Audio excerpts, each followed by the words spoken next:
ስሜ ዶክተር አምሳሉ ቢተው ይባላል።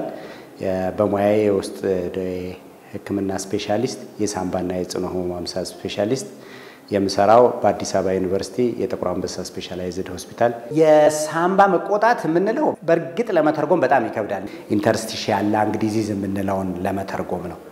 ኢንተርስቲሻል ላንግ ዲዚዝ ይለያል። በጣም የተለየ በሽታ ነው። በኢንፌክሽን አይደለም ብዙ ጊዜ የሚመጣው። እስካሁን ባለን ጥናት አብዛኛው የተወሰነ ፐርሰንቱ ምክንያቱ አይታወቅም፣ የተወሰነ ፐርሰንቱ ደግሞ ምክንያቶች የምንላቸው አሉ። በተለይ አሁን በዓለም ደረጃም እንደ ሀገርም አንድ ችግር እየሆነ የመጣው የአየር ብክለት ኤር ፖሊሽን የምንለው ለእንደዚህ አይነት ነገሮች ያጋልጣል።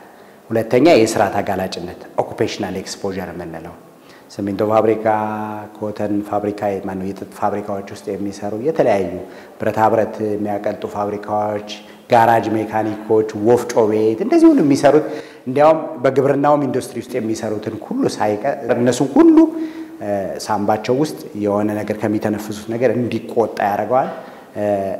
የሳምባው የአየር ቅይር የሚካሄድበት አካባቢ ኢንተርስቲሽ የምንለው ላይ ችግር ሊያመጣ ይችላል እና እሱ የተለየ ነገር ነው።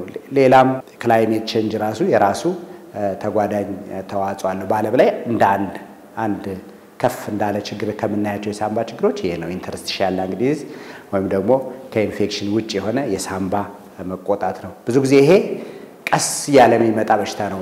የተወሰኑ አጣዳፊዎች አሉ። አኪዩት የምንለው አለ እንደ ሳምባ ምች የሚመሳሰል ግን አብዛኞቹ ግን ከ3 ሳምንት በላይ እንዲያውም አብዛኛው ጊዜ ከ12 ሳምንት በላይ ከ3 ወር በላይ የሚቆይ ምልክት ነው ያላቸው። አንደኛው ትልቁ ምልክት የነዚህ የሳምባ መቆጣት ኢንተርስቲሻል ላንግ ዲዚዝ የምንለው ትንፋሽ ማጠር ነው። ለምሳሌ አንድ ሰው ምንድነው ትንፋሽ ማጠር ድሮ ከሚሰራው ስራ እየቀነሰ ከመጣ እንደው ትንፋሽ የሚያጥረው ከሆነ ይሄ መጀመሪያ ደረጃ ምልክቱ ነው። እየቆየ ሲሄድ ከጓደኞቹ ጋር አብሮ ወክ በሚያደርግበት ጊዜ ወደ ኋላ መቅረት አዝማሚያ ሊኖረው ይችላል። ከፍ ያሉ ቦታዎችን ሲወጣ ትንፋሽ ሊያጥረው ይችላል። በጣም እየከፋ ሲሄድ ደግሞ ቤት ውስጥ የሚደረጉ እንቅስቃሴዎች እንኳን ሲያደርግ ትንፋሽ ማጠር ይኖራል። አንዱ ዋናው ምልክት እሱ ነው። ሁለተኛው ምልክት ሳል ነው። ሳሉ ብዙ ጊዜ ደረቅ ነው፣ ምንም ነገር አይኖረውም። አልፎ አልፎ የሚመጣ ሳል ነው።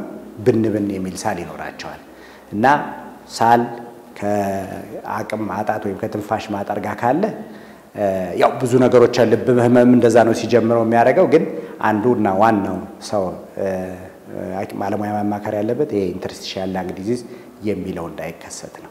ዋናው ትልቁ ሕክምና ምክንያት ነው ብለን ከምናስበው ነገር እንዲርቁ ማድረግ ነው። ለምሳሌ በስራ ተጋላጭነት የመጣ ከሆነ ስራቸውን እንዲቀይሩ ወይ በስራቸው ላይ ራሳቸውን የሚከላከሉበት መሳሪያዎች እንዲጠቀሙ ፐርሰናል ፕሮቴክቲቭ ኢኩፕመንትስ የምንላቸው ማስክ ሊኖር ይችላል። እነዚህ ነገሮች እንዲያደርጉ ማድረግ ነው አንዱ እናደርገው። ሌላው ከሱ በተጨማሪ ደግሞ መድኃኒቶች አሉ፣ አንዳንድ መድኃኒቶች አሉ። እነሱን ደግሞ እንደ ሐኪሙ እንደ ባለሙያው ግንዛቤና እንደ በሽተኛው ደረጃ መስጠት እንችላለን።